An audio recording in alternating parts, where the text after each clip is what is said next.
Okay, let's unpack this. Today we're diving deep into a subject that's, well, it's profoundly difficult, right? Unsettling even, but absolutely crucial for understanding so much of the pain and control that exists out there. Hmm. We're talking about recognizing and then, navigating abusive environments. It's a stark, uncomfortable reality that abuse sometimes in forms you might not immediately recognize can infect the most intimate, the most cherished corners of our lives. Yeah, the places you least expect it sometimes. Exactly. Our relationships, our families, even the places where we spend like 8, sometimes 10 hours a day, our workplaces. And let's be utterly clear right up front, because it takes, honestly, monumental courage to even allow the thought, Right. right, that abuse might be present in your life, let alone to actively, seek information about it. Absolutely. So if you're listening now, you've already taken that first incredibly brave step, just acknowledging it. And that acknowledgement is the vital first step. It's often the hardest one, because it forces you to confront something fundamentally unfair, something deeply damaging. This deep dive it's not a casual listen. Yeah. It's built from materials provided by someone really confronting this very issue. Right. All focused on this heavy but critically important topic of recognizing and navigating these toxic spaces. Exactly. Our mission here isn't just to summarize those materials. Yeah. It's really to cut through the density, the complexity, the sheer volume of information sometimes, and extract the most vital, the most impactful insights. The stuff that truly empowers understanding and ultimately action. Yeah, think of it as maybe a shortcut, a way to get genuinely well-informed on a subject that, frankly, is far more common, far more insidious, and just far more devastating than many people realize. It really is. We're kind of your guides through this material. We're here to help you see the patterns, highlight those truly surprising and, yeah, often really upsetting facts, make sense of the twisted dynamics that keep people trapped, and, equip you with knowledge. Because understanding these patterns, these deliberate systems of control, is the absolutely crucial first step towards safety and healing. It's knowledge that not only helps you navigate your own potential circumstances, but also fundamentally changes how you understand the dynamics you see playing out around you, in the wider world, in the news, in society. And we want to make this personal, right? This deep dive has been curated specifically for you. We're pulling the key nuggets, the essential insights from your sources to make this challenging information accessible, understandable, and most importantly, actionable for you. Right. You came seeking clarity, and we're here to try and help you find it. Let's get into it. Okay. So we're going to start by truly unmasking the beast itself. Looking at the pervasive forms abuse takes, understanding the twisted dynamics that keep it in place, and grappling with the deep, often invisible scars that abuse leaves behind. And when the material defines abuse, it hammers home something essential. Yeah. It is so much more than just, black eyes and broken bones. That physical picture is what often jumps to mind. And physical violence is absolutely a horrific form of abuse, but it's not even close to the whole damn story. Not at all. Abuse at its core is defined as a pattern of behaviors, a deliberate system, right? Designed explicitly to gain and then maintain power and control over another human being. It's never just a single isolated bad act. It's the system. That's the absolute key, the pattern, the system. The material makes it abundantly clear that abuse exists on a terrifyingly broad spectrum. Yes, there's the physical, the slaps, the punches, the kicks, the incredibly dangerous act of strangulation, shaking, pushing. But it also crucially includes actions that might not leave physical marks initially, but are still about physical control or intimidation. Things like throwing objects near someone to scare them, withholding essential needs like food or medication, or the sheer violation of destroying their personal property right in front of them. That's about power. Absolutely. And then you descend into the hell of emotional and psychological abuse. This form is brutally, devastatingly effective because its entire purpose is to systematically erode someone's very sense of self, their identity, their worthiness. It's not just someone being in a bad mood or saying something mean sometimes. No, it's constant. This is constant, relentless criticism, soul-crushing, belittling comments, degrading name-calling, public and private humiliation. The materials point out that it happening publicly adds this awful layer of shame, isolating you even further. This is where we absolutely have to spend time on gaslighting. It's a term people hear now, maybe throw around, but understanding its mechanics reveals just how vicious, how calculated a tactic it is. Right. It's not just disagreeing with your memory. It's a systematic, deliberate process where the abuser manipulates you, subtly at first, then maybe more aggressively, into doubting your own memory, your perception of events you know you lived through, even your fundamental sanity. Wow. They will flat out deny things you know happened, twist facts beyond recognition, insist you're imagining things, or dismiss your very real reactions by saying you're crazy or too sensitive or making things up. And the devastating outcome is profound, isn't it? Oh. The victim starts to lose all trust in their own judgment.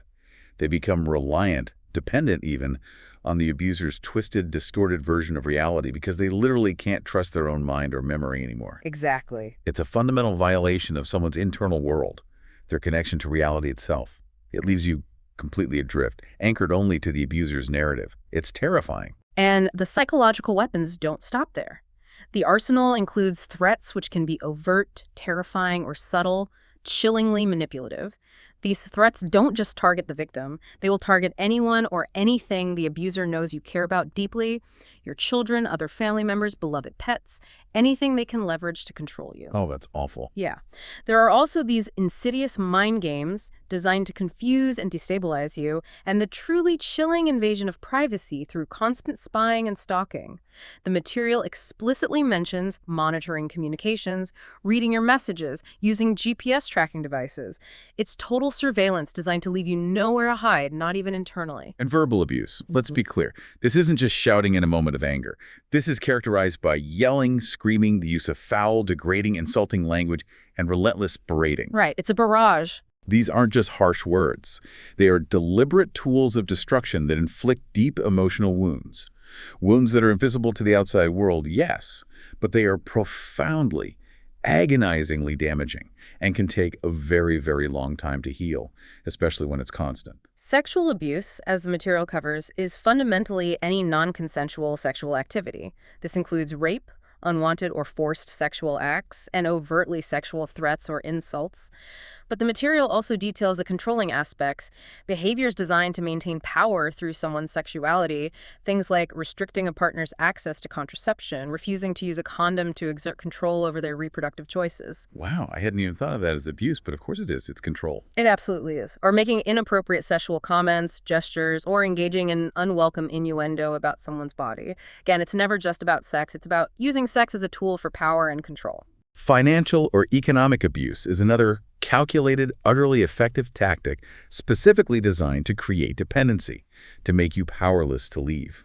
It's controlling resources with an iron fist, limiting access to shared or even your own bank accounts or salary, hiding assets you might be entitled to, outright theft of your money. Yeah, or actively preventing you from working or getting an education, thereby crushing your ability to support yourself. This doesn't just hurt financially, it absolutely annihilates the victim's autonomy and their practical ability to leave or even contemplate escaping. If you have no means, you feel you have no exit. Right, trapped. The materials also highlight the concept of coercive control. This is described not as a list of individual bad acts, but as an overarching strategy. It's a deliberate and ongoing pattern of behavior designed to exert total control over another person's life. It works through repeated harm, instilling pervasive fear, and fostering extreme isolation. So it's like the umbrella term. Exactly. What's crucial about understanding coercive control is seeing how it acts as the system that often incorporates and enables all these other forms of abuse we've discussed.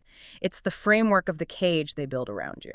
And isolation itself is a primary active tactic. Abusers actively work to cut victims off from their support networks, forbidding contact with friends and family, making them move away from places where they have support systems or jobs, alienating them from colleagues. This isn't accidental. It's a deliberate strategy. Why? Because isolation intensifies the abuser's control, removes external perspectives that could validate the victim's reality. No, you're not crazy. That is messed up. Eliminates potential help or escape routes, and massively increases the victim's dependence on the abuser. This isolation intensifies the trauma bond, making the abuser's narrative the only reality the victim hears. God, that's suffocating. It is. Breaking this isolation is absolutely fundamental to helping victims see a way out. Spiritual abuse is another form mentioned that attacks a core part of someone's identity and connection, mocking a person's beliefs or culture, preventing them from participating in religious or cultural practices that are important to them. This is a direct assault on a fundamental aspect of who they are and their connection to community. What's truly damning, what the material makes clear, is the vicious interconnectedness of these forms of abuse. Abusers rarely, if ever, stick to just one tactic. They use multiple forms simultaneously or in rapid succession. Right, like stacking them. Exactly. The examples are chillingly effective. Financial abuse creates dependency, which is then brutally reinforced by isolation, while verbal and emotional abuse simultaneously erode the victim's self-esteem to the point where they don't believe they can survive alone or that they are worthy of anything better. It's a multi-pronged assault, a system designed to break someone down entirely and keep them trapped. So addressing abuse isn't about fixing isolated incidents. Not at all. It means you have to understand and dismantle the entire system of control being used. Okay. Building on that understanding of the system, the material then delves into something that explains some of the most baffling, heartbreaking aspects of abusive relationships. The vile cycle of abuse and the incredibly powerful, insidious grip of trauma bonding. Yes. This helps explain why people stay, why they return, and why it's so agonizingly hard to break free. Right, because these relationships aren't usually just a constant state of misery. If they were, they might be easier to leave, though still damn hard. But they follow this predictable, brutal, repetitive pattern, the cycle of abuse. The material typically describes 3 phases. Phase 1, tension building. This is the phase where the atmosphere gets thick with escalating hostility and stress. It's that pervasive feeling of walking on eggshells, being constantly vigilant, terrified of saying or doing the wrong thing that will trigger the abuser's anger. Ugh, that sounds exhausting. It is. The victim feels like they're managing the abuser's moods, carrying this constant, heavy sense of dread and fear. Phase 2. The abusive incident, sometimes called the violent episode. This is the eruption, the explosion. The built-up tension boils over into an acute incident of abuse. It can be physical violence, but it's also where emotional, sexual, or severe verbal abuse peaks. This is often when physical injury occurs. And it might be the moment where the victim feels most desperate, most inclined to seek outside help, though the fear is also intense here. Right. And then comes phase 3, the reconciliation, or in a cruelly ironic twist, the honeymoon phase. This is the hook. This is the phase after the abuse incident where the abuser might seem genuinely remorseful, offer apologies, make excuses for their behavior, or even deny or minimize that the abuse was really that bad. It wasn't a big deal, you're overreacting. Or, and this is particularly insidious, they might suddenly become incredibly affectionate, loving, charming, buy gifts, promise things will never happen again, act like the person the victim first fell in love with. And that's precisely what makes this phase so damn effective, so devastatingly hard to resist. It instills false hope. You desperately cling to the belief that this loving, apologetic person is the real one, and the abusive one was just a temporary aberration, maybe caused by stress or something you did. Exactly. It makes it agonizingly hard to leave because you are constantly chasing the return of that good phase, believing the promises of change. And this unpredictable, brutal switch between cruelty and affection, between terror and seemingly genuine kindness, this is the engine of trauma bonding. Yes. The materials define this intense emotional attachment as not love in a healthy sense, but fundamentally a survival mechanism gone terribly awry. It develops precisely from enduring these cycles of abuse, especially with the intermittent reinforcement of the unpredictable good phases. Those sporadic moments of relief or apparent love in the honeymoon phase are an incredibly powerful psychological reinforcement. It hooks you. What's utterly fascinating and heartbreaking here is the cognitive dissonance that develops within the victim. Their brain is desperately trying to reconcile the fact that someone they might care about, someone who says they love them, is also causing them immense harm.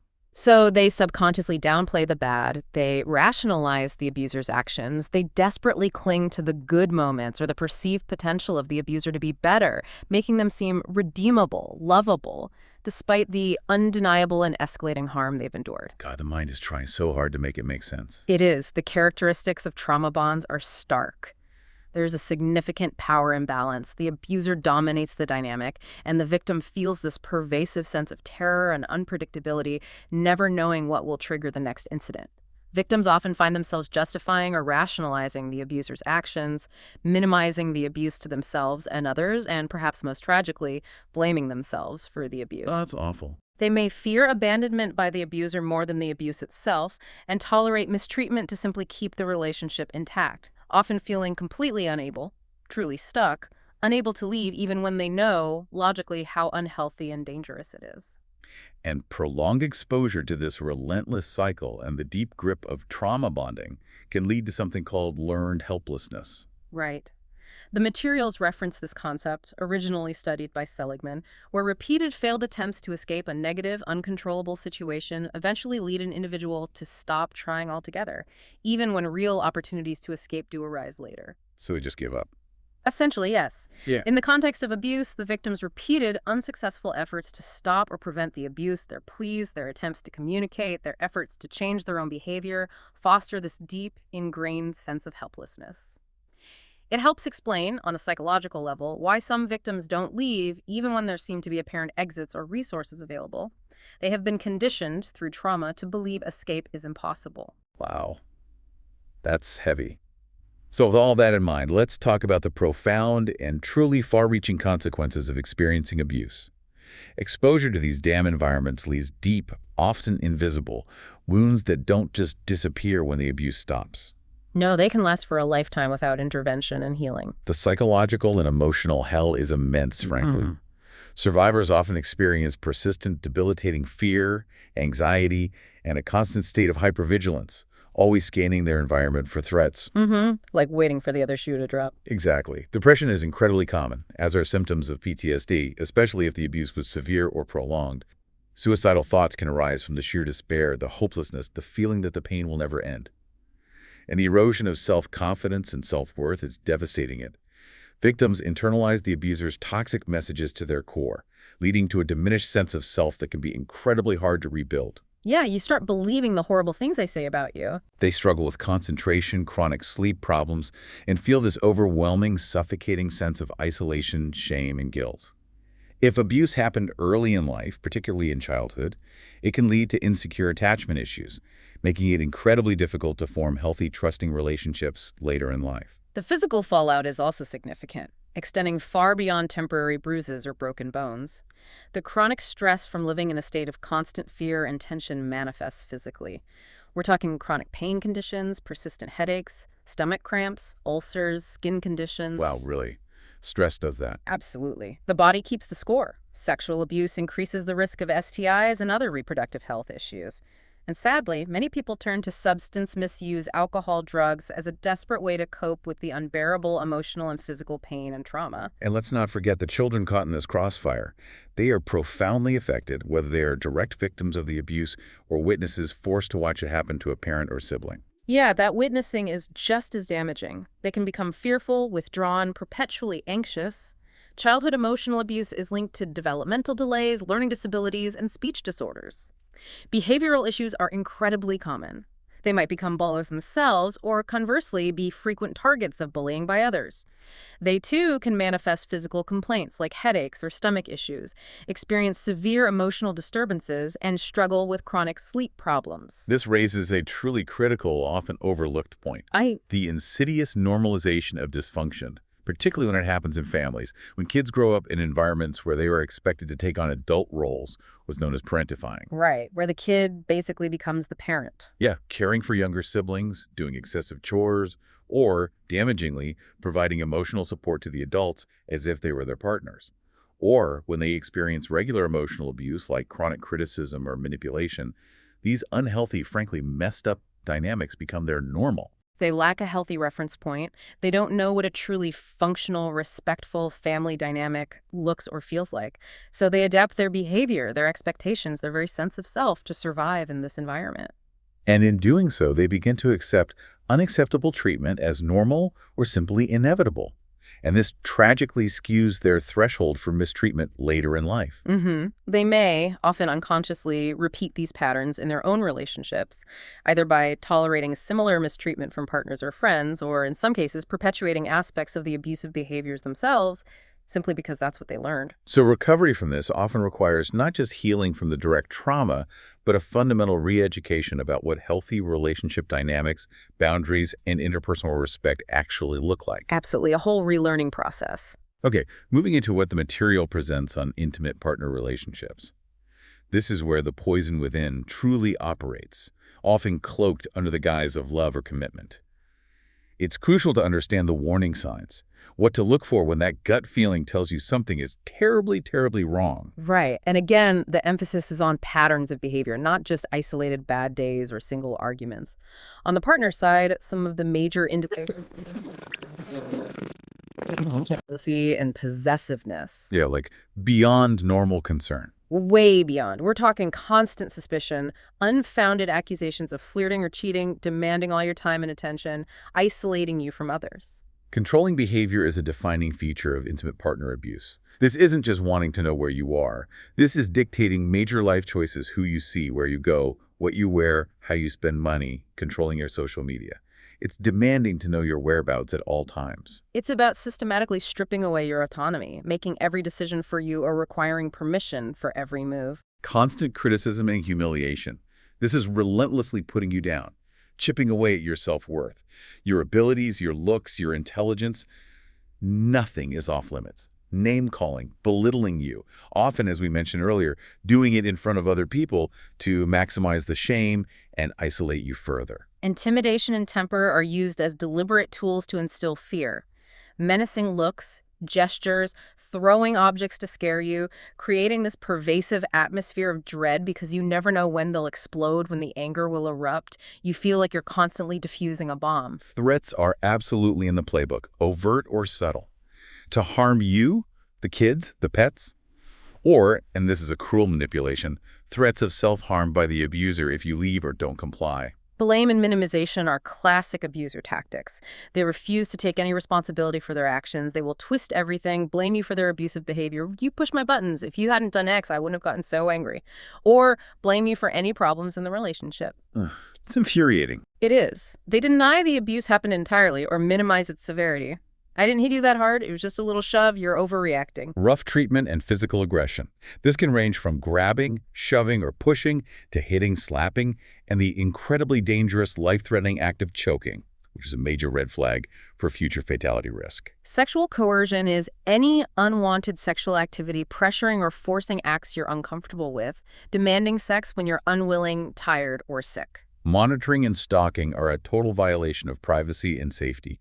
Relentless contact through calls and texts, showing up unannounced at your work or a friend's house, actively monitoring your phone calls, messages, social media, email, using GPS tracking devices on your car or phone. It's constant surveillance designed to make you feel like you are never, ever truly alone or safe. And withholding affection, using love, kindness, sex, or lack of it, as a tool for punishment or control, only being affectionate when you comply or behave. So, if you're experiencing this, what are the internal feelings, the signs you might notice in yourself or someone else? Pervasive fear and anxiety. Constantly scared of the partner, anxious about their reactions, terrified of saying or doing the wrong thing that will set them off. A crushing loss of self-confidence. Abuse is designed to erode this, remember. A profound sense of worthlessness, like you can't do anything right, that everything is your fault. Isolation, feeling cut off from friends and family, either because the abuser actively worked to isolate you or because you've withdrawn yourself due to shame, embarrassment, or fear of what the abuser might do or say. Making excuses, constantly justifying or covering for your partner's behavior to friends, family, or colleagues because admitting the truth is too painful, shameful, or scary. Feeling trapped. That horrible, suffocating sense of no way out, often due to fear for your safety, financial dependence created by the abuser, or the intense emotional manipulation and trauma bond. Altered behavior. You start changing your own actions, appearance, hobbies, opinions, anything just to avoid conflict or try to please the abuser. You are literally shrinking your life to fit their demands. And physical symptoms, unexplained physical issues that are actually manifestations of chronic stress. Trouble sleeping, difficulty concentrating, headaches, stomach problems. Your body is carrying the tension. You might also notice observable changes in someone you know. Withdrawal, becoming quieter, less confident, seeming jumpy. Social changes like a noticeable decrease in their contact with others or participation in activities they used to enjoy, or unexplained injuries that are attributed to vague accidents that don't quite add up. Here's where the material reveals something damn important and highlights the danger. The subtle escalation. Abuse almost never starts with the most severe acts. Right, it creeps up on you. It really does. It begins subtly, often with those signs like jealousy or minor control that can be misinterpreted as intense love or passion initially. A first incident might be dismissed, rationalized, especially if the relationship otherwise seemed good or had those intense honeymoon phases.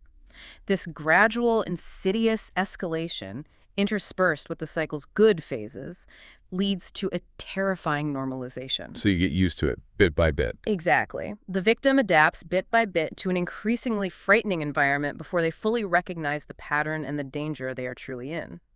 Recognizing these subtle early signs is vitally important for breaking the pattern before it becomes deeply entrenched. Okay, let's delve deeper into the abuser's actual playbook. Yeah. These aren't just random bad behaviors. They are calculated tactics for control, manipulation, and isolation, specifically designed to create and maintain that power imbalance. The material lays out the strategies. Coercion and threats are central, making and carrying out direct threats to harm you, your children, your family, your pets. Threats to leave you, even if that's what you want, it's used as manipulation. Threats to commit suicide, the ultimate horrifying manipulation. God. Yeah. Threats to report you to authorities on false grounds, child services, immigration, forcing you to do illegal things or drop charges you've made. Intimidation, creating fear through menacing looks, actions, gestures, smashing objects in frustration or anger, destroying your cherished property to show they can and to scare you, cruelly abusing or threatening pets in front of you, displaying weapons. It's all about creating an atmosphere of terror. Emotional abuse is, as we said, systematically undermining your self-worth. Relentless put-downs, constant name-calling, the soul-crushing process of gaslighting where they make you feel crazy, playing mind games that confuse and destabilize you, humiliating you publicly or privately, instilling intense guilt after everything I've done for you. Isolation, as we discussed, is a core strategy.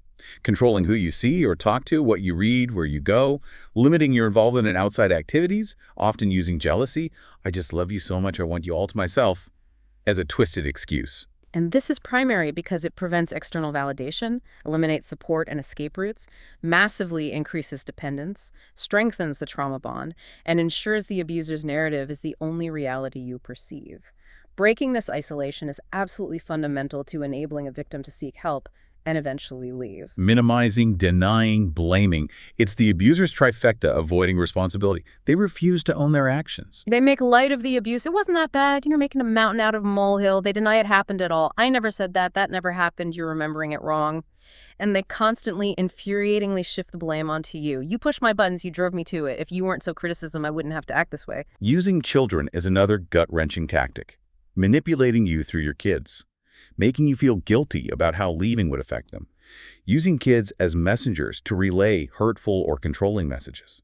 Using visitation rights not for the children's sake, but to harass and control you, threatening to take the children away or even harm them. Economic abuse, controlling every single financial aspect of your life. Preventing you from getting or keeping a job. Making you literally beg for money, even for necessities. Giving you a pittance of an allowance. Taking your earnings. Keeping you completely in the dark about family income or debts. It's about ensuring you cannot function independently. Using privilege is another aspect, particularly visible in relationships with power imbalances, often gender-based. In heterosexual relationships, this can manifest as treating the female partner like a servant, making all important decisions unilaterally, acting like they are the absolute master of the castle, enforcing rigid, unfair gender roles. And the material notes this isn't exclusive to heterosexual relationships. It can be adapted to any dynamic where one partner assumes an unfair position of authority and uses societal or personal privilege to reinforce it. Let's revisit gaslighting for a moment, because the material underscores why it's so damn devastating as a calculated tactic. Yeah. It's not just lying. It's a systematic process over time, specifically designed to dismantle your connection to your own reality. Exactly. Denying facts, twisting events, making you doubt your memories, insisting you're imagining things, exaggerating, or are mentally unwell. Over time, you internalize their version of reality, lose all trust in your own judgment, and become completely reliant on the abuser's perspective. These tactics aren't random emotional outbursts. They're a calculated, deliberate effort to absolutely crush your autonomy, your confidence, and your ability to see the situation clearly enough to resist or leave. It's psychological warfare aimed at your core sense of self. It truly is. Shifting gears now, the material explores abuse within the family structure, something equally, perhaps even more damaging because it's often the first place we experience relationships. This is the cage of kin. Identifying and navigating toxic family dynamics. Yeah, when the very word family feels like a four-letter word, the damage is profound. and often lasts a lifetime. Toxic family dynamics, the material shows, are as damaging, if not more so, than intimate partner abuse, because it's often happening during formative years. In these environments, abuse, conflict, and dysfunction aren't occasional issues. They are chronic and pervasive patterns that define the family system. Characteristics include overwhelming control and manipulation. Family members, often parents or dominant siblings, exert control over major life decisions, your career choices, your relationships, your beliefs, even how you spend your free time. Love, support, and acceptance are often conditional, only given if you conform to the controller's desires. There's a profound, painful lack of genuine love, compassion, and basic respect. Interactions are frequently full of contempt, disdain, mockery, constantly belittling your choices, your feelings, your very being. Your vulnerabilities are attacked, used against you, and your self-esteem is systematically eroded rather than nurtured and built up as it should be in a healthy family. This results in chronic dysfunction and persistent negativity. Constant patterns of blame, criticism, arguments, emotional manipulation. Unlike healthy families that might have disagreements and resolve them, these patterns are persistent, deeply ingrained, and fiercely resistant to change without significant, usually external, intervention. And abuse itself is present verbal abuse, like frequent name-calling, harsh and demeaning criticism, yelling, threats, gaslighting, making family members doubt their own reality. Physical violence or inappropriate sexual behavior, such as sexualized comments or unwelcome innuendo about your body, can also be tragically present within family dynamics. Unrealistic expectations and neglect of fundamental needs are also common. Children in these families face impossible standards. Parentification is a classic example, a form of neglect and emotional abuse. Right, where the kid has to be the adult. Exactly. Children are expected to take on adult responsibilities, caring for younger siblings, excessive household chores, or, most damagingly, providing emotional support to the adults as if they were their partners or therapists. Basic emotional and physical needs for safety, affection, guidance, and validation are consistently, chronically unmet. Enabling and denial play a huge destructive role. Some family members enable the abuse, perhaps out of fear, their own deep-seated dysfunction, or a desperate need to maintain a fake facade of normalcy for the outside world. There's often a collective denial within the family system that makes it utterly impossible for the victimized member to feel seen, heard, or validated. Their reality is dismissed or attacked. Boundary violations are chronic and blatant. A constant disregard for personal limits, invading your privacy, reading your mail, going through your things, giving unsolicited advice that feels like commands, an inability to accept no as a complete sentence. Substance use involvement can significantly contribute to family toxicity. Addiction or misuse negatively alters mood and behavior, leading to abuse while intoxicated, or the addiction itself is hidden, creating a climate of secrecy, manipulation, and denial that poisons the entire system.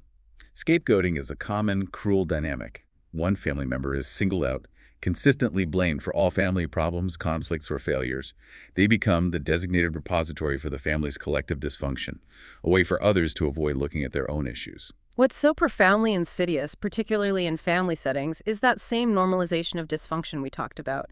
Growing up with chronic criticism, manipulation, parentification, or neglect means these unhealthy patterns become a child's default understanding of what family is supposed to be. Yeah, they don't know any different. Exactly.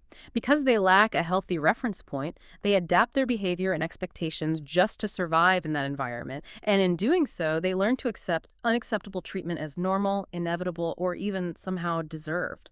Their threshold for mistreatment later in life is severely skewed, making them vulnerable to repeating these patterns. And the chains of guilt and obligation play a powerful, often suffocating role in trapping individuals in toxic family systems.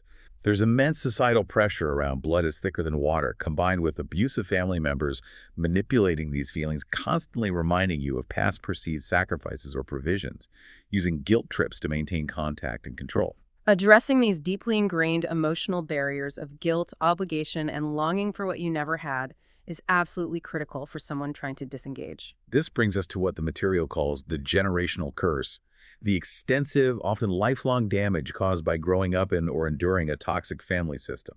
The impact on mental and emotional health is immense. It's strongly linked to chronic stress, persistent anxiety, depression, and complex PTSD symptoms. There is often pervasive low self-esteem, a chronic sense of grief for the family life they never had, deep feelings of worthlessness, and profound, deep-seated shame. Relationship difficulties are one of the most significant and painful impacts. Developing insecure attachment styles can lead to chronic difficulties with trust and intimacy in adult relationships. People may find themselves tragically repeating dysfunctional patterns. Yeah, either by unconsciously choosing partners who exhibit similar abusive behaviors or by struggling immensely to set and maintain healthy boundaries themselves. Codependency, where someone's sense of self is enmeshed with another person's needs or problems, is also incredibly common. Maladaptive coping mechanisms often develop as a way to deal with the excruciating pain and stress of these environments, turning to substance abuse, developing eating disorders, or engaging in other self-destructive behaviors. Despite physically being in a family, individuals often experience profound feelings of loneliness and isolation. They may struggle immensely to develop a strong, independent sense of self because their identity was suppressed or enmeshed with the family's dysfunction or the role they were forced to play, like the scapegoat. Parenting challenges are also common. Without healthy, functional role models, individuals may struggle significantly in their own parenting with providing consistent emotional support, setting clear boundaries, or consciously avoiding replicating the negative patterns they experience as children. What's truly important to understand from the material here is the concept of the intergenerational transmission of trauma. The sources note that individuals who were abused or witnessed abuse as children are statistically at a higher risk of either perpetuating these patterns themselves, becoming abusive, or becoming victims again in future relationships. But this is the critical, hopeful point. This is not inevitable. That's good to hear. It's not destiny. Not at all. It's not a guaranteed fate. Without conscious awareness, intentional intervention, and dedicated healing work, those learned behaviors, those unhealed wounds, can be passed down through generations. Breaking that cycle requires significant personal work, often deep therapeutic engagement, to unlearn those ingrained patterns, process the trauma, and consciously cultivate healthy ways of relating to yourself and others. So healing yourself can actually help future generations. Absolutely.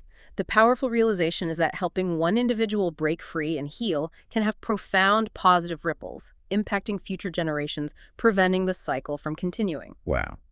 Okay, moving on now. The material turns its gaze to a place many of us spend a huge chunk of our lives, the workplace. And sadly, even there's often no sanctuary from abuse. It's crucial to understand how abuse can infect the professional sphere. Right, and the material helps us distinguish between a toxic environment and a legally defined hostile one, which is important. We spend 8, 9, 10 hours a day, 5 days a week or more at work. It should be a place where you feel safe, respected, and able to do your job. But sometimes it's not. Sometimes it's fundamentally abusive. So this distinction, toxic versus hostile, what's the key difference? Okay, so a toxic work environment is described as having a pervasive culture of negativity, doubt, aggression, and general dysfunction. It leads to high stress, strained relationships between colleagues, diminished productivity, and low morale. You feel it in the air, sort of. Exactly. You see tangible signs like widespread gossip, rumor mongering, backstabbing, a palpable lack of transparency, deep mistrust among employees and management. There might be excessive micromanagement, a culture of pervasive fear or intimidation, perhaps even narcissistic leadership. High stress, burnout, and unusually high employee turnover are often indicators. Communication is often poor, confusing, or deliberately withheld, and leadership is unresponsive. There might be unsustainable workloads and unrealistic expectations constantly imposed. Okay, so that sounds awful, but maybe not illegal. Not necessarily illegal in itself, though. Awful, yes. A hostile work environment, however, is a legal term, and this is the key distinction. It refers to unwelcome conduct or discriminatory behavior that is so severe or pervasive that it fundamentally alters the terms of employment and creates an environment that a reasonable person would find intimidating, offensive, or oppressive. And the key is it's linked to. Crucially, in a legal context, this is almost always linked to an employee's protected characteristics, their race, color, religion, sex, including sexual harassment, national origin, age, disability, veteran status, and so on, depending on the jurisdiction. These behaviors have direct, actionable legal ramifications, whereas a merely toxic environment, while undeniably awful and damaging, may not always be illegal unless it involves specific prohibited actions like harassment or discrimination that meet that high legal standard. Got it. Okay, so let's detail the specific abusive behaviors that the material highlights as creating hell at work. Abusive supervision is a major one. Leaders who regularly, systematically humiliate, demean, or intimidate their employees. This can also include imposing unrealistic or even unethical expectations, like consistent unpaid overtime or pressuring employees to cut corners or engage in questionable practices, leading to a terrible, unsustainable work-life balance. Bullying is another form. Repeated, unreasonable behavior directed towards an employee or group of employees that creates a risk to their health and safety. This can be verbal abuse, intimidation tactics, deliberate social isolation, the silent treatment, or intentionally excluding you, undermining your work, or other offensive actions. Discrimination is clear-cut. Treating employees unfavorably or denying them opportunities, like promotions, training, or raises, based on those protected characteristics we mentioned. Biased hiring or promotion practices, unequal pay for equal work, or reinforcing harmful stereotypes about certain groups of people. Harassment, both general and sexual, is a huge area the material covers. Yes. Workplace harassment, as defined by jurisdictions like Alberta's legislation referenced in the material, is any single incident or all repeated, objectionable, or unwelcome conduct, comment, bullying, or action that a person knows or ought reasonably to know will cause offense, humiliation, or adversely affects someone's health or safety. So it doesn't have to be repeated necessarily. A single bad incident can count. Under that definition, yes, a single severe incident could qualify. Examples include offensive jokes, slurs, name-calling, ridicule, or intimidation. It's crucial to note the definition explicitly excludes reasonable managerial actions related to performance management or directing work on site. Normal feedback or instructions aren't harassment. Right, okay. And sexual harassment. Sexual harassment is specifically unwelcome sexual advances, requests for sexual favors, or other verbal or physical conduct of a sexual nature. This conduct is considered harassment when it explicitly or implicitly affects an individual's employment, unreasonably interferes with their work performance, or creates an intimidating, hostile, or offensive work environment. Examples include suggestive or lewd remarks, unwelcome touching, displaying or sharing sexually explicit images, or explicit or implicit demands for sexual favors in exchange for job benefits or keeping your job. Incivility microaggressions, though seemingly smaller, contribute significantly to a toxic environment. They really do. These are rude, disrespectful, or insensitive behaviors, comments, or jokes, often targeting someone's identity in subtle ways. Dishonesty or a general lack of courtesy and respect just poisons the well. Interpersonal deviance is deliberate behavior intended to harm colleagues or the organization. Malicious gossiping, sabotaging others' work, stealing credit or resources, deliberately discrediting colleagues in front of others, or overt or subtle threats between coworkers. Social undermining is intentionally damaging someone's reputation or ability to succeed within the workplace, belittling them in meetings, spreading false rumors about them, or making them feel inadequate or excluded in group settings. And workplace aggression and violence is any behavior intended to cause physical or psychological harm, ranging from harsh verbal aggression, yelling, and explicit threats, all the way to physical assault. What the material makes incredibly clear, and what's truly disturbing, is the normalization of these behaviors in certain industries or companies. High-pressure, highly competitive cultures can inadvertently, or sometimes deliberately, normalize or even reward toxic behaviors if they are seen as driving results. Like that's just how it is here. Exactly. Labeling a workplace as fast-paced can mask serious issues like unrealistic expectations, constant stress, and a complete disregard for work-life balance.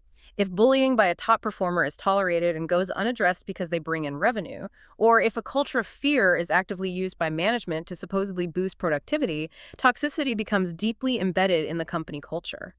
And employees just put up with it. They often feel they have to, yeah. They endure it because they need the job, they need to advance, or they fear being blackballed in the industry. Systemic and cultural changes, not just individual HR interventions, are necessary to dismantle this. The material also touches on the reasonable person standard, often used in legal definitions of harassment, meaning what would a hypothetical reasonable person find offensive, intimidating, or humiliating in this situation? Right. It's a complex standard, of course, and the phrase knows or ought reasonably to know, in definitions like Alberta's workplace harassment law, places responsibility on individuals to consider the impact of their conduct, not just their intent. This underscores the importance of clear workplace policies, mandatory training, and fostering a genuinely respectful culture from the top down. When documenting incidents, articulating why the behavior was offensive from this reasonable person standard can be important later. So, if you find yourself in this kind of environment, The material details your professional armor employee rights and protections. Using Alberta law as an example, it makes clear that employees are not completely helpless. Legal frameworks do exist to offer protection. Fundamentally, employers have a legal and ethical duty to provide a safe, healthy work environment for their employees, one that is free from harassment and violence as far as reasonably practicable. Human rights legislation prohibits harassment and discrimination specifically based on those protected grounds we talked about. In Alberta, the legislation is quite specific. Employers are mandated to have formal workplace violence and harassment prevention plans. They must develop, implement, and regularly review these plans. And these plans must include clear procedures for workers to report incidents, for the employer to investigate those reports thoroughly and impartially, and for taking corrective action and implementing prevention measures. Employers are also mandated to provide training to all workers on recognizing harassment and violence, understanding the prevention plan, knowing how to respond, and how to report incidents and participate in investigations. And you have the right to report without getting fired. Generally, yes. Employees who report harassment, violence, discrimination, or safety concerns in good faith, meaning they genuinely believe what they are reporting is true, are generally protected by law from retaliation. This means the employer cannot legally terminate them, demote them, or take other negative action specifically because they made a report. There's even a specific employer duty regarding domestic violence.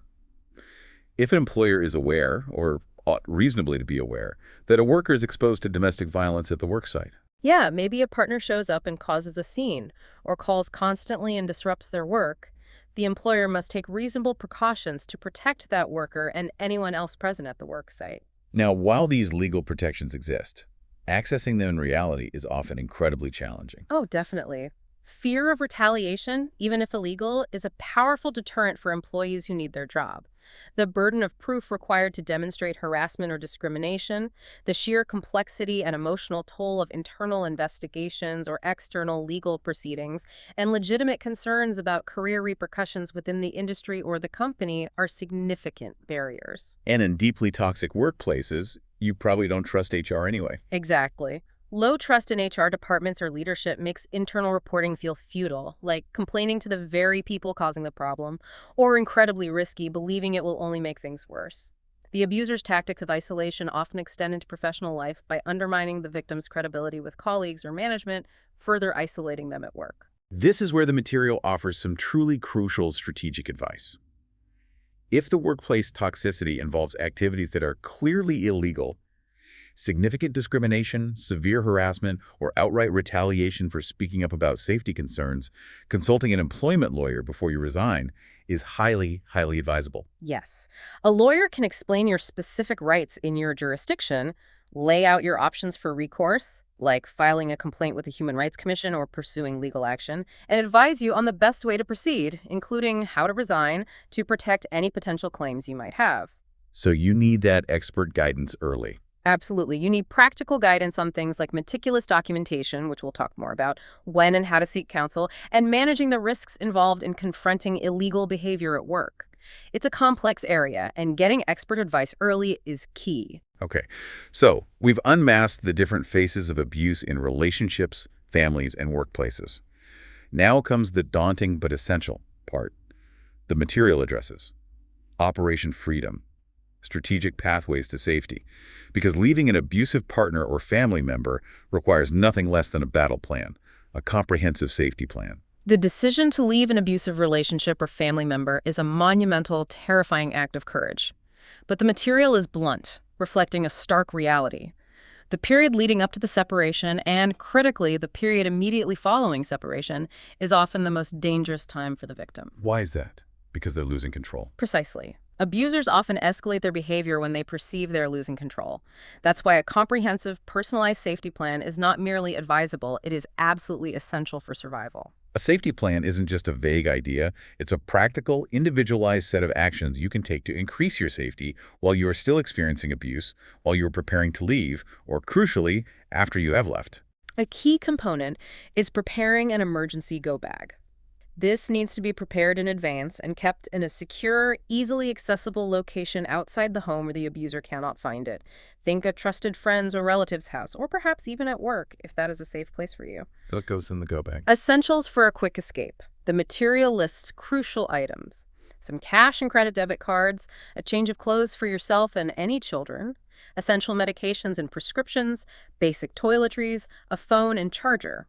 The material strongly emphasizes considering a prepaid burner phone that the abuser doesn't know about your primary phone may be monitored. Right, digital safety is huge now. It is more items for the go bag. Important documents are vital. Your identification, driver's license, passport, financial records, bank statements, legal papers, copies of restraining orders if you have them, custody papers, medical information, and any evidence of abuse you've been able to safely gather, like photos of injuries, threatening notes or messages, copies of police reports. Keep that evidence safe. Absolutely. Also include keys, house, car, work keys, and small comfort items for children, like a favorite small toy or blanket. And crucially, a spare set of house and car keys. Secure communication is absolutely critical in the digital age. Abusers increasingly use technology, phones, computers, social media to monitor, control, and stalk their victims. A digital security audit is damn near necessary if you suspect monitoring. This means using an alternate phone, like that prepaid burner phone or a trusted friend's phone, for planning your escape and communicating with support. Remember, abusers often monitor shared phone plans and bills. Some shelters or domestic violence agencies may even be able to provide you with a temporary phone. You need to memorize emergency contact numbers, hotlines, shelter numbers, trusted friends, the police in case you lose access to your phone entirely during an incident. Use safe computers for any sensitive planning or research public libraries, a trusted friend's house, or computers at a domestic violence agency. And the material warns explicitly that home computers and your personal devices may be monitored. Simply clearing your browser history is not enough and could even alert the abuser that you're trying to hide something. So you have to assume they might be watching. You really do. You must check your phones for tracking apps, look for spyware on your computers, monitor your social media activity and any shared online accounts. Change all your passwords immediately to strong, unique ones that the abuser does not know, and do not use the same password for multiple accounts. Review privacy settings on social media and other apps. Be extremely cautious with location sharing features on your phone or in apps. Secure con channels are paramount for seeking help and making plans without alerting the abuser to your intentions or location. Identify safe contacts and locations. This means making a list of specific trusted friends, family members, or professionals who you know for certain will not inform the abuser of your whereabouts or plans. Predetermined safe havens, specific, trusted homes you can go to, or domestic violence shelters. Call ahead, if possible, to check availability and procedures. Establish a code word or a simple signal with trusted contacts, including older children if appropriate, that you can use discreetly to signal that you are in danger or need help immediately. Escape plan logistics are vital. Identify the safest areas within your homerooms with multiple exits or a phone you can access quickly. The material advises avoiding kitchens or bathrooms during confrontations due to the potential for weapons and limited escape routes. Plan specific escape routes from your home and practice them. Timing is strategic. Plan the safest time to leave, if you can, considering the abuser's routines perhaps when they're at work or asleep or away from the house for a predictable period. Have your transportation ready, your car fueled up, maybe a spare key hidden outside, or arrange alternative transport with a trusted friend or agency. Practice the plan, really. Yeah, if possible, especially with children, so everyone knows exactly what to do in an emergency. This reduces panic in a crisis. If children are involved, the safety plan must include them. Plan with them age appropriately what they should do in an emergency. Identify a safe place for them to go within the house or outside. Reassure them explicitly that their safety is the primary concern, and they are not responsible for protecting you or managing the abuser. And pets, too, right? Abusers threaten pets. Oh, God, yeah. If pets are involved, abusers often threaten or harm them to control the victim. Inquire with local shelters or animal welfare organizations about emergency pet boarding or foster care options. Legal and financial preparation, if feasible and safe, is important. If you can, discreetly gather and copy any evidence of abuse photos, of injuries, threatening notes or messages, medical records, police reports. Keep this documentation in a secure location away from the abuser. Contact local family court or a domestic violence agency for information on obtaining restraining or protection orders. Seek legal advice if possible and safe. And Financially, if feasible, discreetly open a separate bank account solely in your name, ideally at a different bank than where you share accounts. Try to save even a small amount of emergency money. protecting yourself after leaving is absolutely crucial. Continued vigilance is necessary as the risk can remain high. Definitely. Change the locks at your new residence immediately if the abuser knew the address. Secure windows and doors. Vary your routines to make it harder for them to track you. If necessary, obtain an unlisted phone number or use that new phone exclusively. Inform trusted neighbors or employers about the situation if it is safe and appropriate to do so. This depends heavily on your specific circumstances. And stick to the protection order if you have one. Strictly adhere to any terms of a protective order. Screen your calls. Block the abuser's number and social media profiles. Plan for potential unexpected encounters. The material often includes a safety plan checklist that covers these crucial categories: support documents, emergency go-bag contents, communication plan security measures, escape logistics details, and post-departure safety steps. It serves as a comprehensive guide, but the emphasis is on tailoring the plan specifically to your individual circumstances, your risk factors, and the abuser's specific tactics. And hotlines and domestic violence advocates are invaluable resources. They can provide personalized assistance in developing this absolutely crucial survival plan. You do not have to figure this out alone. Okay. Now, shifting focus to the family dynamic again, let's talk about cutting the cord, or sometimes just adjusting the contact, disengaging from abusive family members. This is an incredibly emotionally complex process, often more fraught with guilt, societal pressure, and deep grief for the family relationships you wished you had but never did. Yeah, it's really tough. It starts with honest assessment and clear intention. You have to honestly look at the situation and ask, is realistic improvement possible, or is disengagement, either reducing contact or cutting it off, entirely necessary for your fundamental well-being and safety? Don't just rely on hope. Exactly.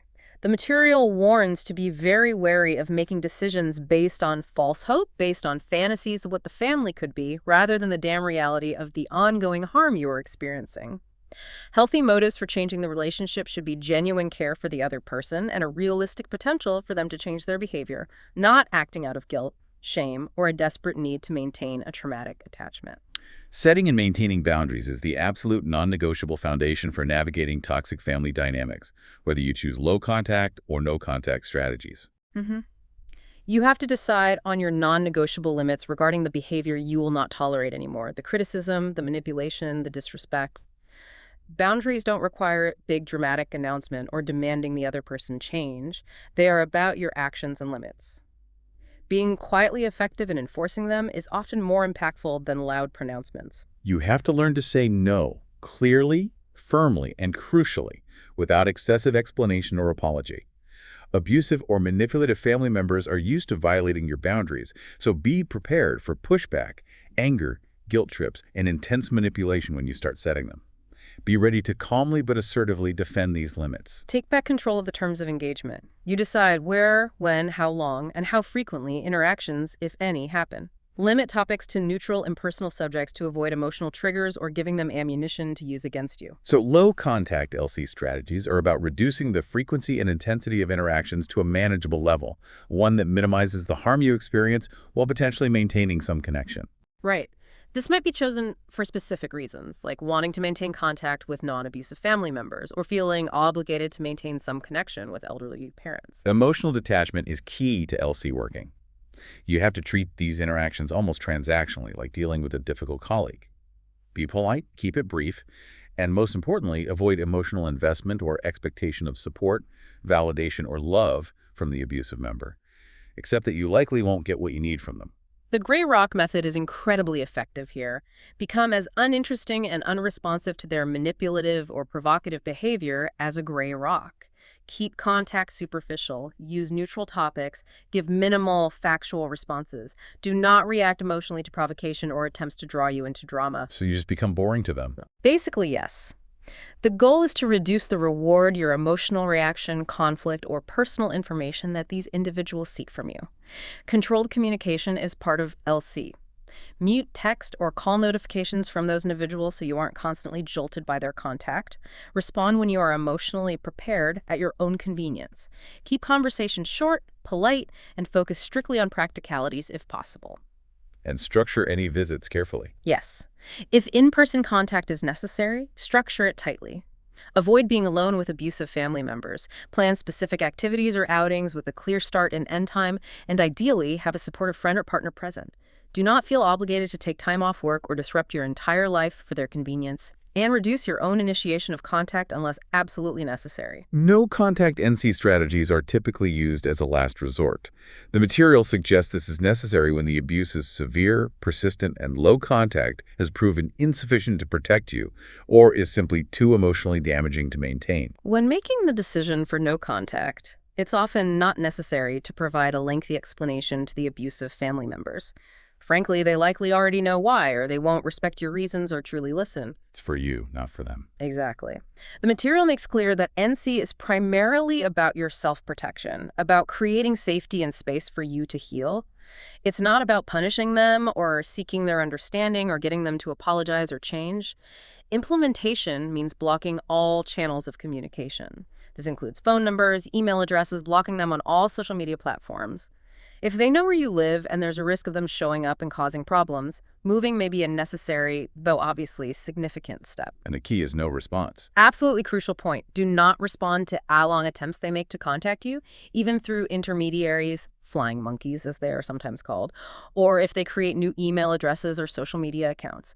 Any response, even telling them to stop, is seen as an opening, a sign that they can still reach you. You have to go completely dark. Be prepared for the fallout, both internal and external. Grief, guilt, sadness, longing. These are all normal reactions to severing family ties, even deeply harmful ones. You are grieving the family you wished you had. Be prepared for negative reactions, judgment, or a lack of understanding from others outside the family who don't fully grasp the severity of the abuse you endured. Building a strong external support network of trusted friends, partners, or therapy is crucial to navigate this. And it's worth noting, as the material implies, that low contact isn't always a stable long-term solution if the abuse continues unabated. It can be emotionally taxing, requiring constant vigilance and boundary enforcement. Having an exit ramp, seeing the option to transition from LC to NC, is a valid, sometimes necessary progression if your well-being is still being compromised. Right. No contact should be viewed as a legitimate option for self-preservation, a necessary step to create the safety you need, not a failure of low contact. Okay. Finally, let's talk about leaving a toxic workplace. This is the different kind of exit, what you might call a professional divorce. It requires a strategic approach focused on maintaining professionalism, protecting your legal rights, and ensuring career continuity. It starts with self-reflection and decision-making. You have to honestly assess the situation. Is this just temporary stress or a chronic systemic toxicity that is genuinely damaging your well-being, your mental health, and potentially your career growth? Solidify your reasons for leaving, not just as a reaction to frustration, but a clear-eyed assessment of the harm being done. Preparation before you resign is absolutely critical for a smooth, safe exit and for protecting your interests. Ideally, the material suggests you should secure a new position first. This alleviates significant financial pressure and provides a clear path forward. But most importantly, document everything, meticulously. Every single instance of toxic behavior, harassment, discrimination, bullying, unfair treatment, safety violation you experience or witness. Keep detailed records, dates, times, locations, the specific actions or comments, who was involved, any witnesses, what you did in response. Save relevant emails, messages, performance reviews, communications. This documentation is absolutely crucial if you are considering legal action down the line, or if disputes arise during or after your departure, it's your evidence. Financial preparation is necessary. Ensure you have enough savings to cover your expenses for any gap between jobs, or if the exit doesn't go as smoothly as planned. And here is the crucial strategic advice the material and experts emphasize. Consult an employment lawyer if the workplace toxicity involves illegal activities like clear discrimination based on protected grounds, severe harassment, sexual or general, retaliation for speaking up about safety issues, or other clear violations of labor law. Do this before you submit your resignation.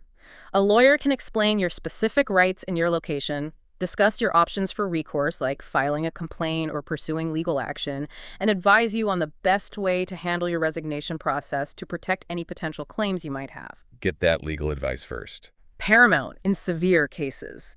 You need practical legal guidance, how to phrase things, who to talk to, what documents are essential. When it comes to the resignation process itself, the material advises writing a professional resignation letter. It should be concise, polite, and professional. State your intention to resign, your position, and your final date of employment.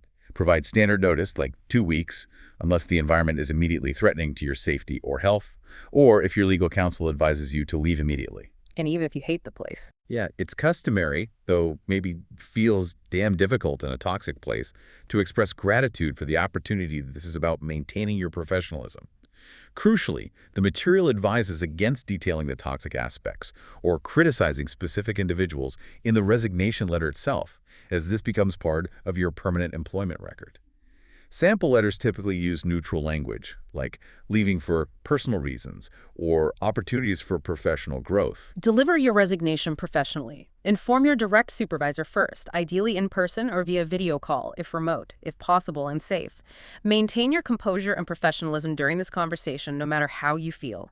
Be prepared for a range of reactions. They might be understanding, surprised, angry. They might try to persuade you to stay, or even use manipulation or threats, like threatening your reputation or future employment. Stay firm. Remain firm in your decision to leave. Avoid getting drawn into emotional confrontations or arguments. If it's feasible and appropriate, given the level of toxicity, offer transition assistance, offer to train a replacement, finish urgent projects, or document your processes. This demonstrates professionalism and can help maintain positive connections with colleagues who might still be there and who might serve as references in the future, despite the toxic environment. Companies often conduct exit interviews. This can be an opportunity to provide feedback about the work environment. However, the material presents a significant strategic dilemma regarding disclosure. Yes. If you have a potential legal claim related to harassment, discrimination, or retaliation, it is highly advisable to consult your employment lawyer before disclosing detailed complaints or specific incidents to the company during an exit interview. Statements you make in that interview could potentially be used in legal proceedings later. Okay. So be careful what you say. Exactly. If you are not planning any legal action, you can choose to be candid about the toxicity but still maintain a level of professionalism and focus on patterns rather than personal attacks, unless advised otherwise. What and how much to disclose is a strategic decision that depends heavily on the level of toxicity, your intent regarding legal recourse, and your desire to maintain professional networks. Legal advice is paramount in cases of severe harassment or discrimination. The material typically includes a checklist for a workplace exit, covering phases like pre-resignation steps, documentation, legal consult, financial prep, the resignation process itself, letter, conversation, transition and departure logistics, and post-resignation considerations. A structured approach like this helps navigate this challenging process, protect your interests, and leave as professionally as possible under difficult circumstances. Okay, we've covered the beast, the dynamics, how it shows up in key areas of life, and how to strategically plan for freedom. Now we turn to Section 6, Rising from the Ashes. This is the arduous but absolutely achievable journey towards healing and rebuilding your life. Because leaving is a monumental act of courage, yes, but the material is clear. It's the first step in a longer, more intricate journey of truly recovering and rebuilding. Patience and self-compassion throughout this process are not optional. They are absolutely essential. The first steps in the clearing are about ensuring immediate safety and finding that crucial initial support. Prioritize your physical safety above all else. If you've just left an abusive relationship or family home, the security of your new location is paramount. Change the locks immediately if the abuser knew the address or had a key. Secure windows and doors. If you have a protective order in place and you have concerns about stalking or retaliation, inform your local police about your situation and the order. A crucial early step in the healing process, something the material stresses, is fully acknowledging that the abuse happened, saying it out loud to yourself or others, and, critically, fully internalizing that it was not your fault. So important. Abuse is always 100% the abuser's choice and responsibility. The victim is never to blame for being abused. This seems simple, but it's incredibly hard to truly accept after the gaslighting and blame shifting you've endured. Reach out to support systems. Connect with trusted friends, family, or support groups who are safe, who believe you, and who can offer not just emotional comfort, but practical help. Reestablishing safe social connections is vital because isolation is what the abuser used to control you. Reconnecting combats that and is fundamental to recovery. Contact hotlines and shelters. Even after leaving, these remain incredibly valuable resources. They offer ongoing crisis support, counseling referrals, legal information, housing assistance, and just someone to talk to who understands. And basic self-care is fundamental in the immediate aftermath. Your body and mind have been running on adrenaline and fear for who knows how long. You will be physically and emotionally depleted. So just eat, sleep, hydrate. It sounds simple, but yes, focus on adequate rest, getting proper nutrition, staying hydrated. It's foundational to being able to start healing. What's fascinating and important to validate here are the complex emotions that are incredibly common after leaving. People often expect immediate relief, but the material and countless stories show that's not always the case. No, sometimes it's the opposite. Some people report an anticlimax or a profound sense of grief and loss, grieving not just the relationship itself, but the future you thought you had, the trust that was shattered, even possessions that were left behind, or just the loss of a sense of normalcy. There can be an emotional void, sadness, confusion, and yes, even missing certain aspects of the abuser. This is a painful manifestation of the trauma bond we discussed earlier. These feelings are incredibly hard to navigate, but they are completely normal parts of the healing process. They are not a sign of weakness or a desire to return to the abuse. Having these complex emotions validated is key to early support. Long-term recovery requires a deep work therapy, sustained self-care, and rebuilding your core sense of self. Engaging with therapists or counselors who are specifically experienced in trauma, abuse, and PTSD is often absolutely crucial for profound, lasting healing. Therapy provides a safe, confidential space to process the trauma, understand its deep impact on your life, develop healthy coping mechanisms, and work through those incredibly complex emotions like anger, shame, fear, and grief. Modalities like trauma-informed cognitive behavioral therapy, CBT, eye movement desensitization and reprocessing, EMDR, or dialectical behavior therapy, DBT, can be particularly effective tools. Comprehensive self-care goes way beyond just covering basic needs. It is vital for ongoing recovery. Physically, maintaining a healthy diet, engaging in regular exercise. Which research shows actually helps your body process stress and trauma stored in the nervous system. Right. And ensuring consistent, adequate sleep.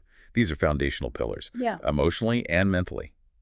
Practices like journaling, engaging in creative outlets, mindfulness exercises, meditation, or yoga can help you manage stress, process emotions, and cultivate inner peace amidst the turmoil. Socially. Consciously and gradually rebuilding a healthy social life is key. Connecting with supportive, genuinely positive individuals. Joining groups, volunteering. This actively combats the isolation the abuser imposed and fosters a sense of belonging. Rebuilding your self-esteem and self-worth is critical because abuse is designed to systematically erode it. Recovery involves actively challenging the negative beliefs and warped self-perceptions that the abuser instilled in you. You're worthless, no one else will want you, you're crazy. You need to consciously replace that negative self-talk with positive affirmations.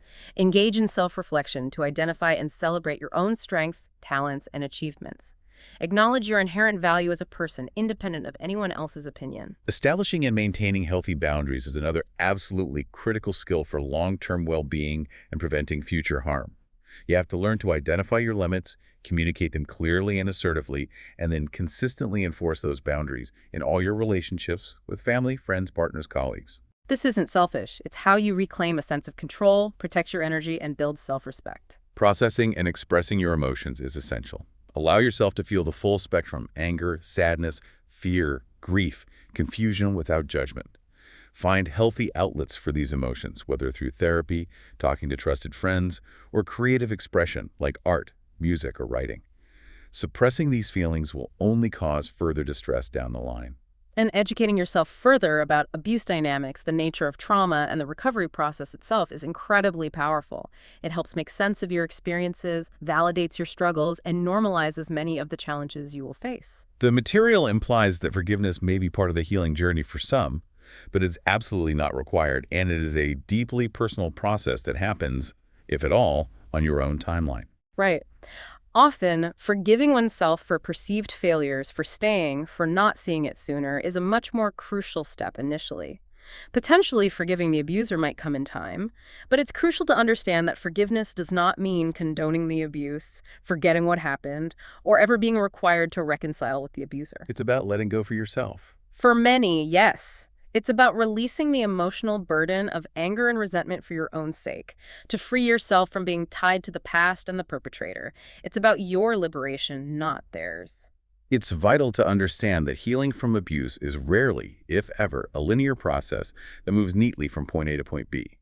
You will have periods of significant progress interspersed with setbacks, bad days, or unexpected moments where old emotions or trauma symptoms resurface. This is completely normal. Factors like the duration and intensity of the abuse, the level of support you have, and your individual resilience all affect the timeline. Be patient with yourself. Practice radical self-compassion. Set realistic expectations for the journey. As healing progresses, the focus can gradually shift from processing the past to actively cultivating the life you absolutely deserve. This involves looking forward and consciously building a positive, fulfilling future. Cultivating healthy relationships is a huge part of this. You need to consciously choose to surround yourself with individuals who are genuinely respectful, supportive, empathetic, and who demonstrate healthy, equitable relationship dynamics in their own lives. Being around healthy interactions helps recalibrate your understanding of what good relationships look and feel like, providing a new framework after experiencing dysfunction. Seek positive role models in relationships. Observe and learn from people who communicate well, set boundaries respectfully, and treat each other with kindness. This provides valuable insights and alternative scripts for how relationships can function. Continue with self-reflection and personal growth. The healing process often sparks a deeper journey of understanding yourself. Understand how the abuse fundamentally affected your beliefs, your behaviors, and your relationship patterns. Identify any negative coping mechanisms or unhealthy patterns you might have developed to survive, and actively work to change them, whether through continued therapy, workshops, or self-help resources. This process is about deliberately building a stronger, more authentic sense of self that is independent of the trauma. While acknowledging the past is essential for healing, you need to gradually shift your focus to living in the present moment and actively creating a hopeful vision for your future. Set new goals for yourself, pursue passions and interests that bring you joy and fulfillment, and make choices that are aligned with your values and aspirations, not someone else's demands or expectations. The ultimate goal is reclaiming your power and achieving self-empowerment. This is about reclaiming your personal power, your agency, your sense of self that abuse systematically diminished. It's about building a life that is defined not by the trauma you endured, but by the love, happiness, respect, and sense of self-empowerment you cultivate for yourself. So taking back control. Exactly. Being proactive in your healing, making deliberate choices about your life and who you allow in it, that is a powerful, profound affirmation of your agency and your incredible resilience. For someone who may have felt utterly powerless for so long, realizing this is an incredibly hopeful and empowering moment. In this final section, the material emphasizes your lifelines, the essential support systems and resources available. Because navigating abuse and the complex road to recovery is absolutely not a journey you are meant to undertake alone, a wide, often hidden array of support exists. There's a network of hope out there. National and local hotlines are often the first, most accessible point of contact. They offer 24/7 crisis intervention, emotional support, help with immediate safety planning, and crucially, they can provide direct referrals to local providers in your area. Think of resources like the National Domestic Violence Hotline in the U.S., or local crisis lines and provincial services in Canada, like Fear is Not Love in Calgary. Domestic violence shelters or refuges provide safe, temporary emergency housing, often for women and children escaping imminent danger. But beyond just shelter, they offer a range of integrated services. Counseling, individual and group, support groups, legal advocacy assistance, help with housing applications, and programs specifically designed for children who have witnessed or experienced abuse. Organizations like the Calgary Women's Emergency Shelter, or YWCA shelters, are examples of this comprehensive support model. Counseling and therapy services from mental health professionals specializing in trauma, abuse, and PTSD are vital for long-term healing. They offer individual, group, and sometimes family therapy. Community mental health services like distress centers or organizations like Woods Homes in Calgary offer crisis counseling, assessment, and referrals to longer-term care. Legal aid and advocacy services are crucial because navigating the legal system to obtain protective orders, deal with divorce or custody issues, or understand your rights regarding domestic violence or workplace harassment is incredibly daunting and complex. Right. Many legal aid services offer free or sliding scale assistance for those who qualify. Calgary Legal Guidance is an example of an organization providing this support. Support groups offer invaluable peer support.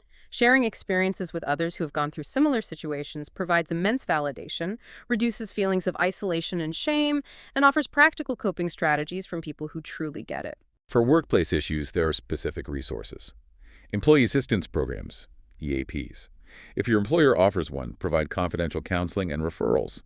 Though be mindful of reporting toxic behavior through EAP channels versus formal HR or legal channels. Yeah, that's a tricky one. Human resources, HR, can be an avenue for reporting harassment or discrimination, but caution is advised, particularly in already toxic environments where HR may seem unsupportive or aligned with management against employees. Union representation, if you are part of a union, can offer advocacy and legal support. Government Occupational Health and Safety, OHS, bodies, and human rights commissions investigate complaints and provide information on employee rights and employer obligations. What's truly powerful, and something the material emphasizes, is the benefit of specialized services. While general support from trusted friends and family is absolutely invaluable and necessary, specialized services bring a depth of knowledge and experience that general support cannot. Exactly. Trauma-informed therapists, domestic violence advocates, employment lawyers, they understand the specific, insidious dynamics of abuse, the trauma bonding, the cycle, the legal complexities. They offer targeted, effective help that general support networks, no matter how loving, may not be equipped to provide. Seeking out these specialized supports alongside your informal networks is often the most effective path to safety and healing. Finding your way means locating these local resources, which can feel like searching in the dark when you're already overwhelmed. The material offers guidance on where to start. National hotlines are an excellent starting point. They often have extensive databases of local providers and can offer direct referrals based on your location and needs. Internet searches using safe and private browsing methods are also helpful. Use search terms like domestic violence support your city or region, crisis center your city or region, employee rights your state or province. And use private browsing, right? Definitely. Using private or incognito browsing windows or doing searches on a public computer if your home devices might be monitored is important. Local community centers, places of worship, doctors' offices, hospitals, or schools may also have referral lists or connections to local services. What to look for in a service once you find potential options. Confidentiality is paramount. Ensure the service prioritizes protecting your privacy. Ask about their experience with abuse, trauma, and your specific situation, intimate partner, family, workplace. Clarify exactly what services they offer. Safety planning, shelter, counseling, legal referrals, support groups. Consider accessibility location, hours of operation, language availability, and accommodations for disabilities. And ask about cost. Many domestic violence and crisis services are free or on a sliding scale. Oh. Legal aid will have eligibility requirements. Persistence is absolutely key. It may take multiple calls to connect with a service or find availability for counseling or shelter. Do not get discouraged. Right. The material from various sources reinforces this. You can call a hotline as many times as you need. They are there to help every time. This brings up an important point. The material addresses the numerous barriers victims face in accessing support. Fear of abuse or retaliation is perhaps the biggest, but also shame and self-blame cultivated by the abuser, lack of awareness that these resources even exist, financial constraints making transportation or childcare for appointments difficult, cultural or linguistic barriers for those from diverse backgrounds, and practical challenges like transportation or childcare. And the abuser's isolation tactics are explicitly designed to create and reinforce these exact barriers, cutting the victim off from the very help they need.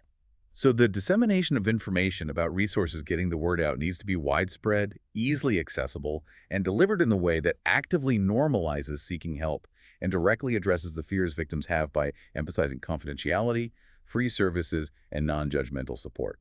Outreach efforts are vital to reach those who are most isolated and vulnerable. Okay, we've covered a hell of a lot of ground in this deep dive. We've unmasked the complex, insidious nature of abuse, understanding its many forms from physical and emotional to financial and spiritual. We've delved into the twisted dynamics like the cycle of abuse and the damn powerful grip of trauma bonding that make leaving so difficult. We've looked at how these patterns show up in intimate relationships, in the potentially lifelong damage caused by toxic family environments, and even in the workplace, shattering our sense of safety there. We've talked about the immense courage required to even consider that abuse might be present and the absolute necessity of strategic planning, like a safety plan, when you decide to leave. And we've walked through the challenging but achievable journey of healing and rebuilding your life. The core truth, stated clearly and powerfully one last time, is this. No one, absolutely no human being, deserves to be abused. The responsibility for abuse rests solely, entirely, with the perpetrator. A life free from fear, from control, from violence isn't just a hope or a wish. It is a fundamental human right. And there is hope, there is empowerment. The path to recovery is challenging, yes, and it's rarely linear. There will be ups and downs. Mm-hmm. But with access to the right support systems, the right resources, and an unwavering belief in your own inherent strength and worth, healing is absolutely achievable. Reclaiming your power, your agency, and your fundamental sense of self that abuse tried so hard to diminish, that is the ultimate profound victory. Understand this. The first step towards safety, the act of simply seeking information like you are now, asking for help, or taking that initial step towards freedom, however small or tentative it might feel in the moment, is an act of profound strength and hope. It is the seed of your freedom, planted in the face of everything designed to keep you captive. Here's where it gets really interesting, and the thought we want to leave you with. Abuse thrives in silence and secrecy. It depends on isolation. By simply taking the time right now to understand these complex dynamics, recognizing the patterns, and knowing that help and pathways to safety do exist, you aren't just gaining knowledge for yourself. You are quietly, profoundly becoming a part of the necessary change. You are helping to chip away at the isolation that abuse creates, making the reality of these situations just a little bit more visible, and contributing to a world where pathways to safety and healing are not hidden in the dark, but are visible and accessible to anyone who needs them. Your understanding holds power.